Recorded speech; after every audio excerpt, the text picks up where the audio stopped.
Good morning. முதல் நாள் Onam celebration முடிகிறதுக்கு கிட்டத்தட்ட 6:30 மணி ஆயிடுச்சு. அங்கே போனதும் நேரம் போனதே தெரியல.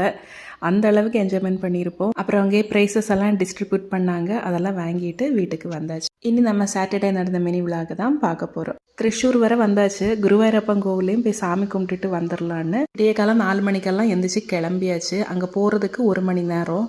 வீடியோலாம் எடுக்க முடியல. ஸ்ட்ரிக்டாக ஃபாலோ பண்ணுறாங்க. மைக்கில் அனௌன்ஸ்மெண்ட் பண்ணிகிட்டே இருந்தாங்க, வீடியோலாம் வெளியில் கூட நீங்கள் எடுக்கக்கூடாது அப்படின்னு. அதனால் ஃபோனை எல்லாம் நான் காரில் வச்சுட்டு தான் போய் சாமி கும்பிட்டுட்டு வந்தோம். சாமி கும்பிட்டுட்டு வீட்டுக்கு வரதுக்கு காலம் 8 மணி ஆயிடுச்சு. அதுக்கப்புறமா ஒரு 11 மணிக்கு மேலே பசங்களெல்லாம் கூப்பிட்டுட்டு பக்கத்தில் ஒரு ரெசார்ட் இருக்குது. அங்கே சின்னதாக ஒரு வாட்டர் ஃபால்ஸ் மாதிரி இருக்குது. ஸோ அங்கே கூப்பிட்டுட்டு போகிறேன்னு சொல்லிட்டான் தம்பி. என்னையும் கூப்பிட்டுருந்தா நீயும் வா போயிட்டு வரலாம் அப்படின்னு. நான் தான் சொன்னேன், இப்போ தாண்டா கொடிவேரி ஃபால்ஸ் எல்லாம் போயிட்டு வந்தேன், சரி நீங்கள் போயிட்டு வாங்க அப்படின்னு சொல்லிட்டேன். அதுக்கப்புறமா அங்கே லஞ்சு சாப்பிட்டுட்டு எங்களுக்கு 5:10க்கு வடக்காஞ்சேரி டு திருப்பூர் ட்ரெயின், அதில் கிளம்பிட்டோம்.